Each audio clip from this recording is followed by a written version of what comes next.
Doutor Marcos, eu gostaria de conversar com o senhor acerca do caso do deputado do Daniel Silveira, que continua preso.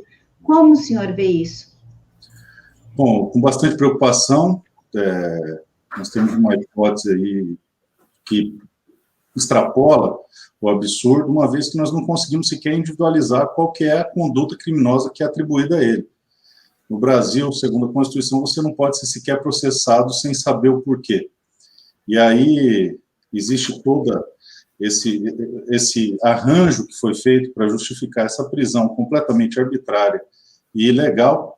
E o que mais assusta a gente, e faz até a gente medir as palavras para poder falar qualquer coisa, é que nós temos um deputado federal com imunidade parlamentar, assegurado pela Constituição. Afinal de contas, a função do parlamentar é falar, né, é falar a respeito das coisas, emitir sua opinião, representar um grupo, e nisso eu não entro no mérito do que ele falou, se é bom ou ruim, mas essa é a função primordial do parlamentar, e efetivamente ele está preso por ter externado uma opinião. Quantas vezes a gente não escuta um monte de impropérios e absurdos dos deputados de esquerda, e eles simplesmente estão ali livres, leves e soltos.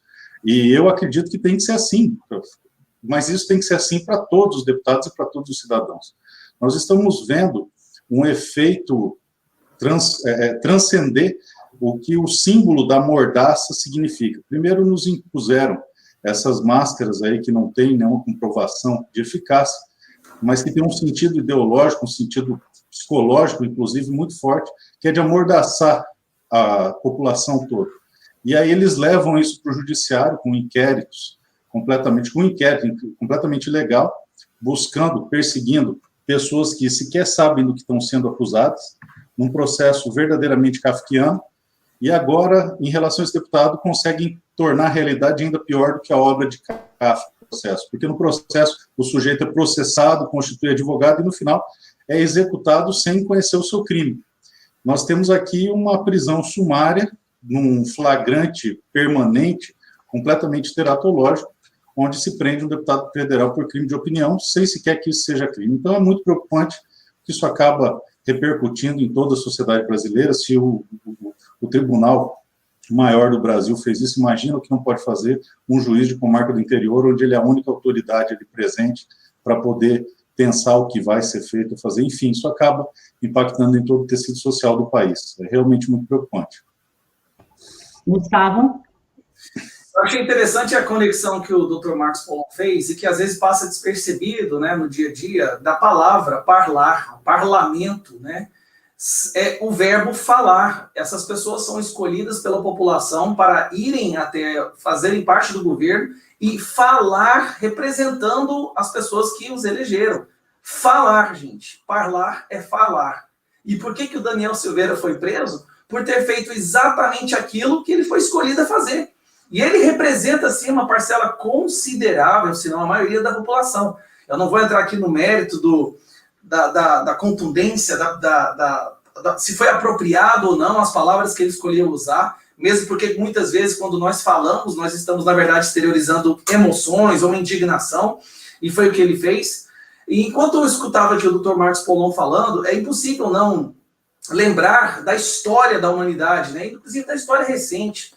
Na Alemanha nazista, nos anos 30, eu sei que é meio clichê usar a Alemanha nazista, mas uma coisa que a esquerda conseguiu fazer é reescrever a história. Então hoje a gente tem que buscar a história novamente para aprender o que realmente aconteceu. E existia na Alemanha nazista um tribunal que se chamava Tribunal do Povo, sempre colocando nomes bonitos para maquiar algo perverso, né?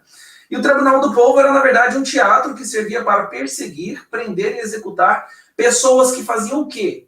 Falavam contra o autoritarismo vigente naquela época.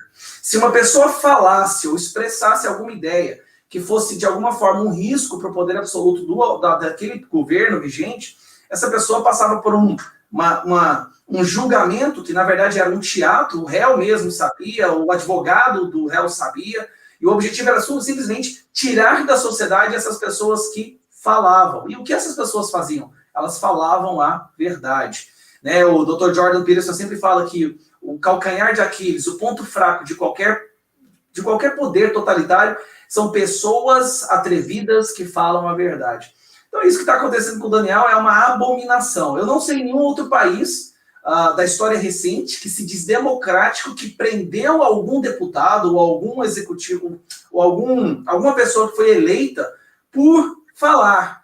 E o que agrava ainda mais, Camila, Marcos, é que nós estamos falando de uma Suprema Corte que prende um deputado eleito para falar porque ele falou, mas solta uma pessoa que foi presa com 188 quilos de cocaína, e aí a justificativa é, ele não tinha antecedentes, ele era uma pessoa boa, que solta chefes do PCC, que solta líderes das facções criminosas mais perigosas do Brasil, que deixou num período de 2 anos, 950 processos entrarem em prescrição, 950, que quando a Polícia Federal tinha, assim, aí tinha todo o embasamento para ir lá e averiguar o gabinete do José Serra, esse STF não deixou. José Serra, não toquem no José Serra, mas Daniel, não gostei do que ele falou, manda prender. É esse o país que a gente vive agora.